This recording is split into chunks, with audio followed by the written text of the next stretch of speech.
In today's episode of Crypto Over Coffee, we're talking about the truth about AI crypto coins and how you might want to play the AI crypto narrative. Now, I think there are some issues that you need to be aware of, but I also think that it's a pretty good opportunity for you to do well in the market based on the movement of money in the crypto space based on narratives. So before we get started, make sure you hit the subscribe button and follow me on your podcast platform of choice.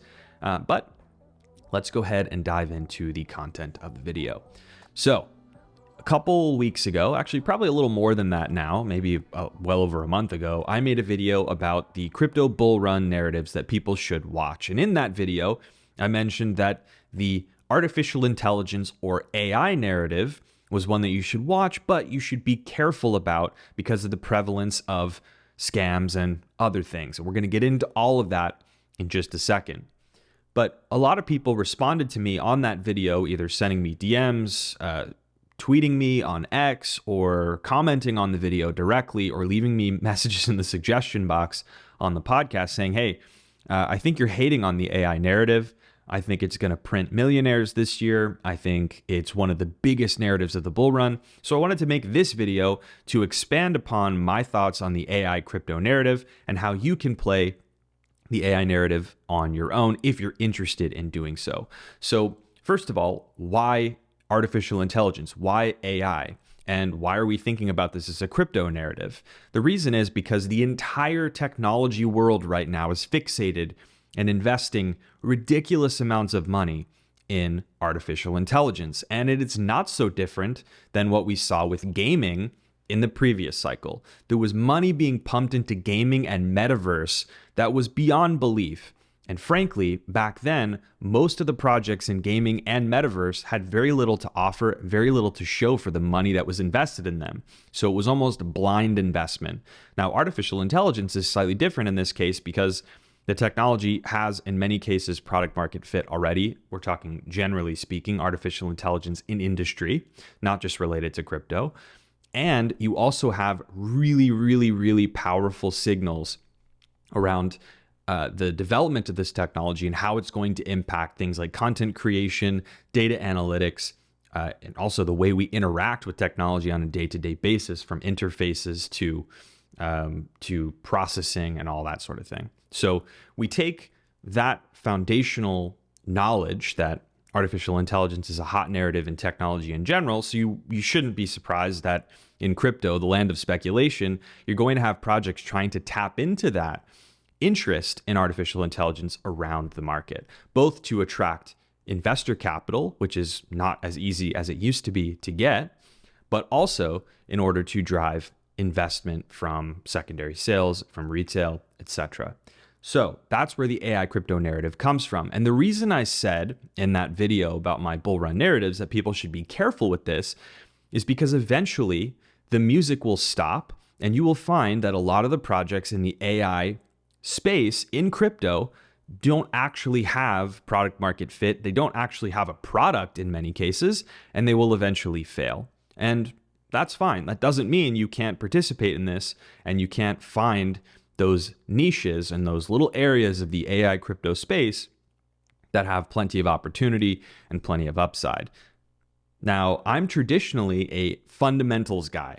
I don't like doing TA. I think that's stuff that other people like to do, and that's great. I'm not a big believer in it. I'm sure it works for some. I'm not totally convinced. So I'm a fundamentals person. I'm also a technology guy. So I think about this from the perspective of, does the technology that is being applied or being applied by this particular project apply to a problem? Does it solve a problem? How big is that problem? What value is there to a token in order to solve that problem? Do you need a token to solve that problem? And so I looked at a lot of projects in the past through that lens. The problem is that doesn't always optimize for profits, right? And people are in the crypto space for profits. You hear it time and time again. That is the focus.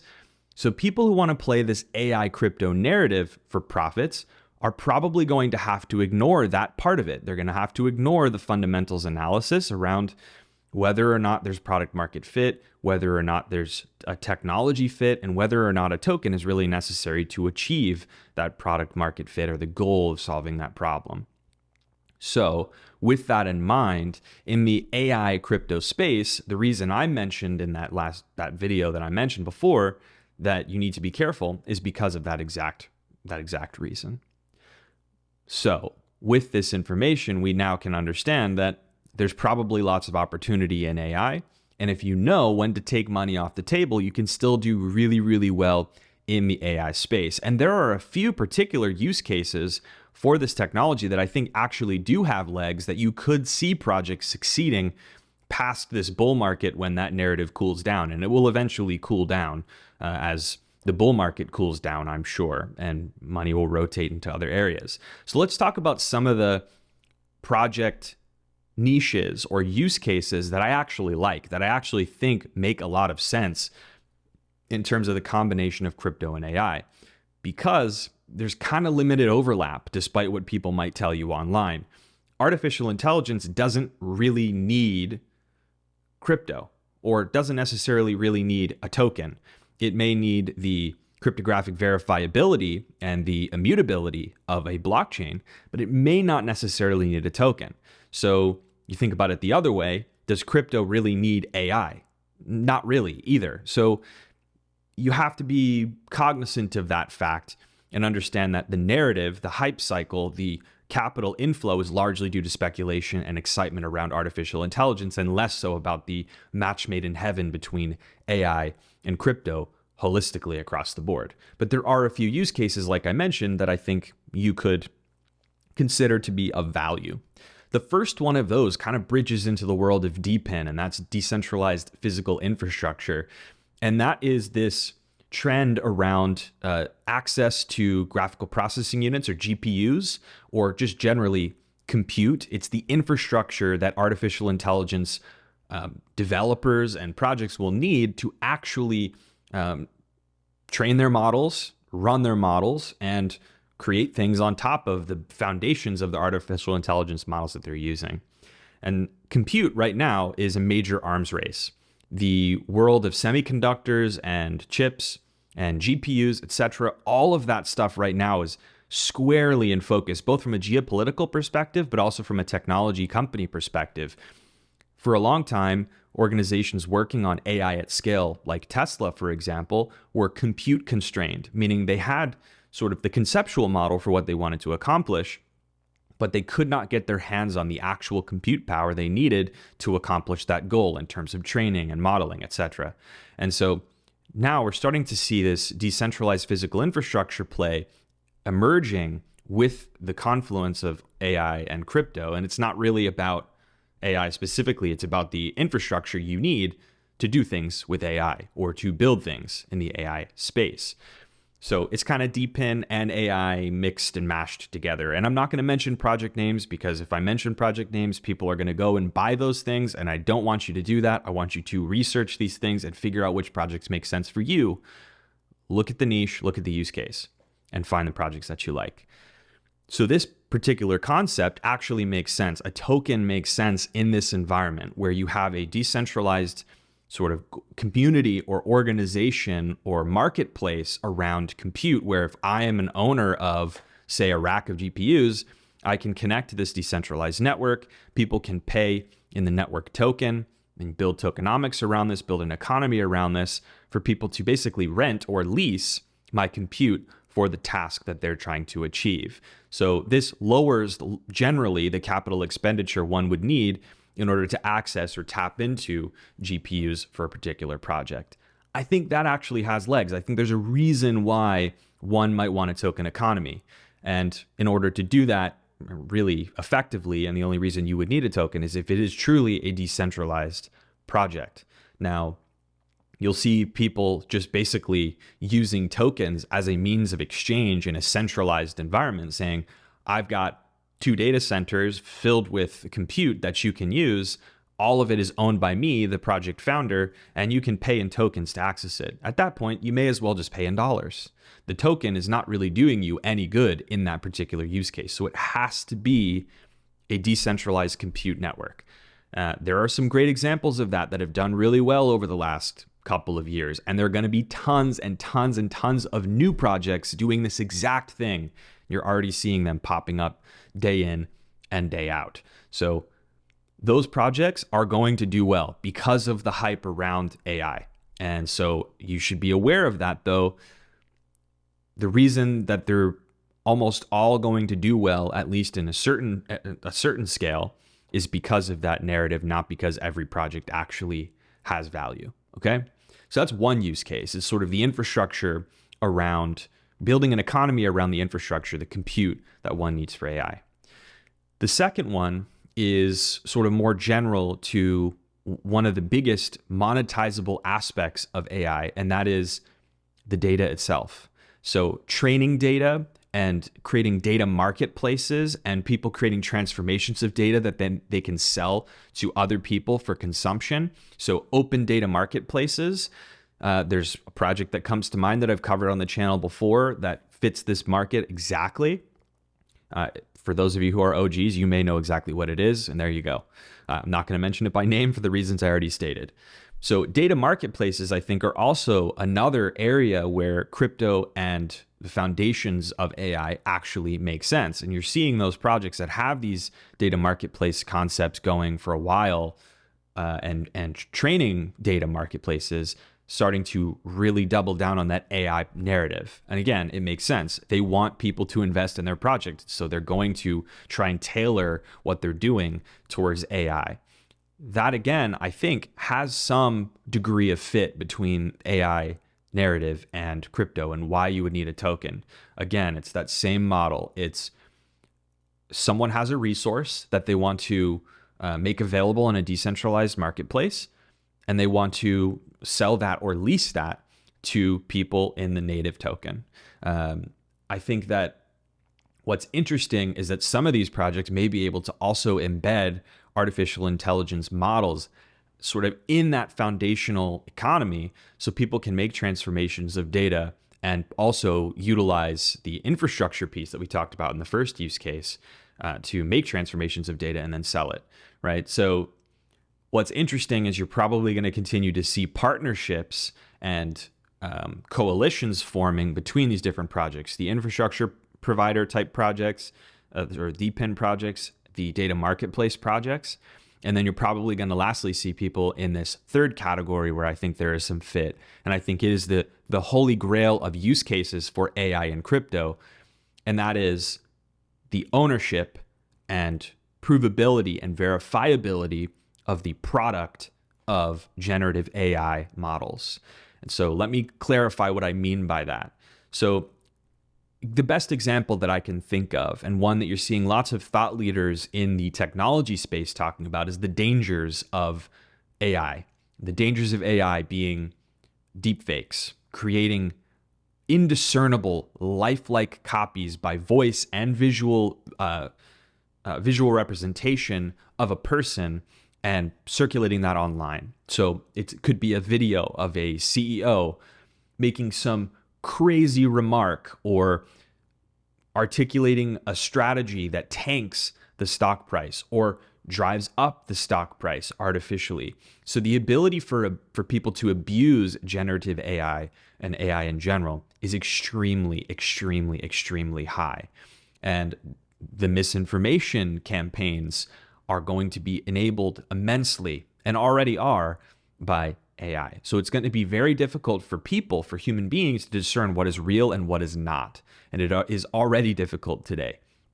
So there is a thought now that the technology behind crypto and related to blockchain technology specifically can aid in this process of providing some degree of verifiability to the origin of a piece of content.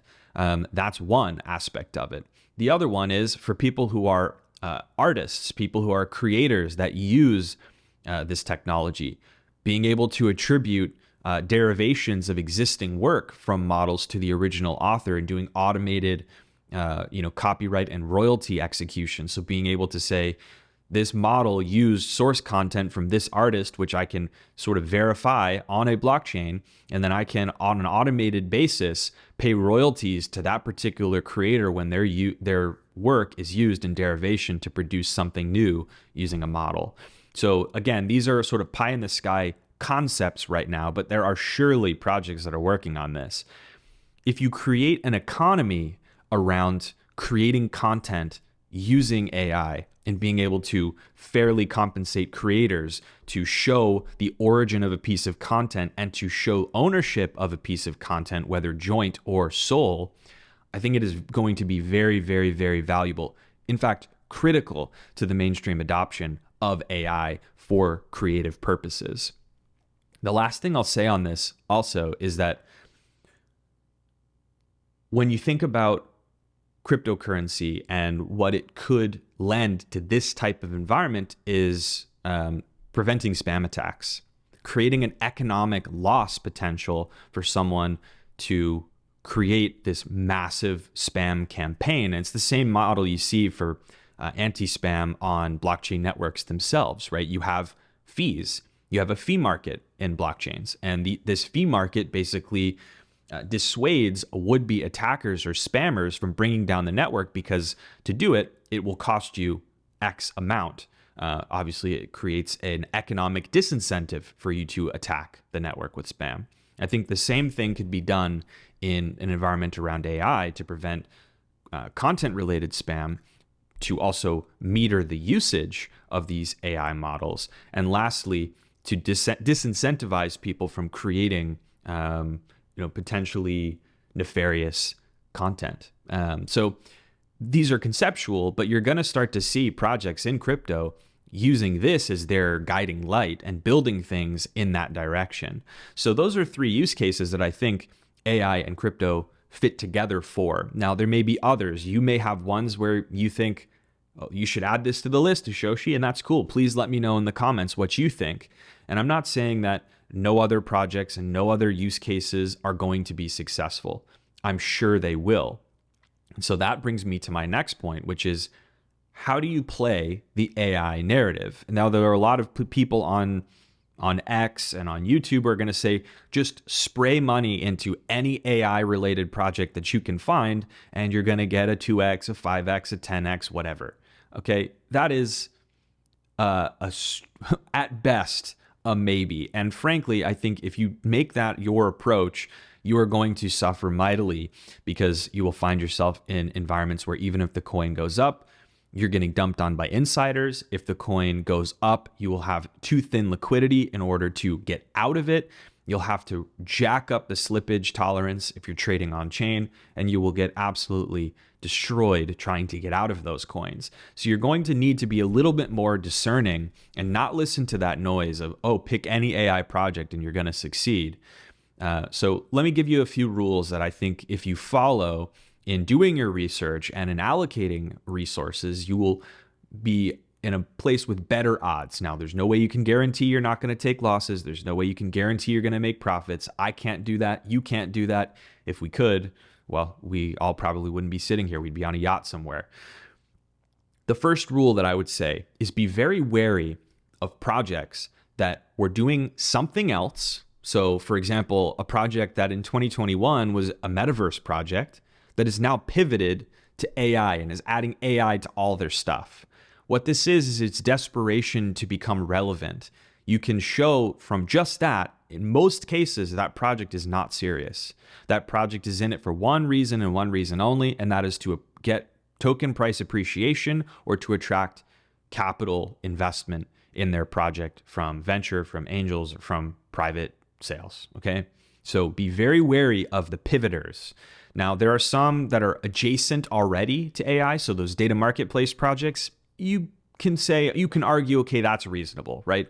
They've found a good product market fit for a thing that's already relevant to AI. That is the exception to that rule. But be very wary of pivoters, projects that had nothing to do with AI that are now all of a sudden all in on AI. That screams danger to me. Number two, you should be very, very wary of projects that come out of nowhere talking about being the next big AI project, especially ones where you have a bunch of influencers spamming X with it and saying this is the next 100X play. And you want to be looking for a few things that'll tell you. One, you look at their presence on social media. Oftentimes it will be very recent, or they will have an account that's 10 years old or 7 years old, but there's no tweets on it, right? That tells you they've purchased an account that's supposed to make it look like they've been around for a while. When they haven't been, they deleted all the tweets and now they're kind of coming back and building a brand. Dangerous, right? You may see they're tweeting and they're not getting much engagement, but they have 50,000 followers. Again, alarm bells should be going off. The other one, and this is a personal thing for me, but most of the time I want to see the team on the website. Okay, I want to see that there are real people building this project that are willing to put their reputation on the line for this project. If I go to a website, there's no page that talks about the team at all, red flag, I will not touch it. If I see a team page and it's all anons, or I go and I do some digging and I find these aren't real people or they've stolen images, I do a reverse search on their images and I can't find them, or I find them and it's somebody else's name next to that photo, I'm not touching it. Because nowadays it's too easy to create an anonymous project, get a few influencers in on the gig, pump that project, and then pull the rug and walk away and never come back. And to be honest with you, it sucks that we've gotten there, because I believe pseudonymity and anonymity are a right. But if you're building a project and you want people to invest capital, I think you need to have some way of establishing social proof. Whether that is, you can be anonymous, but you have to have a reputation online. Historical commits on GitHub, previous experience launching a project and succeeding, something. But if you're not having a team on your website, or the team is trying to look like real people and they're not, don't touch it. It's very dangerous. That is sort of archetypal of rug pulls. The third rule would be, make sure that you listen to one simple piece of advice, which is, if you enter a project, plan for when you're going to take profits. Please. I harp on this all the time. I'm sure people are sick of hearing it, but I'm going to keep mentioning it because I did this in 2021 and I hope I saved a lot of people. I know I saved a lot of people from round tripping their bags. So I'm asking you again, if you invest in something in AI, watch it like a hawk, set targets, and take profits at times that you think make sense. And don't drive too much capital in that you cannot afford to lose, because you're going to get burned on some of these. When you're chasing a hyped narrative like AI, you are going to get burned on some. So be very, very, very cautious about that. Final thing I want to say about AI and crypto. You are very likely going to see an increasing amount of blending of the AI and DePIN narrative, decentralized physical infrastructure narrative. I actually think that a lot of AI projects that are popping up are better classified as DePIN projects, but they're kind of using AI as a way to drive hype. And I get it. That makes a lot of sense for them. I understand. But make sure when you're doing your research, you actually unpack what the project is trying to achieve, and whether in the long tail, you're more bullish about DePIN than you are specifically just about AI, or if you are really focused on AI and promoting AI safety, creating an economy around AI created content, etc., AI training data, all these things.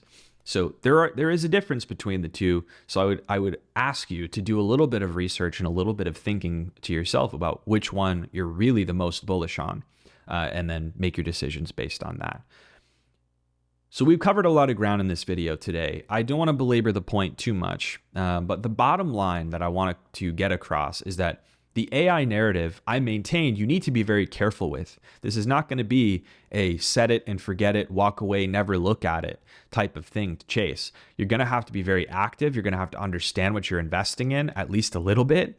And yes, hype is one way to drive profit. And I think lots of people are going to do really, really, really well in the crypto AI narrative. But you need to watch for when the narrative may shift. And you also need to watch for when you hit those targets so you can take profits. Because if you look at bull runs of past, especially the metaverse. It's a great one. Everybody, including every enterprise you can think of, was talking about the metaverse. Pretty much no one survived that one. Most of the metaverse projects you saw that were at crazy valuations, 99% losses, or they don't even exist anymore.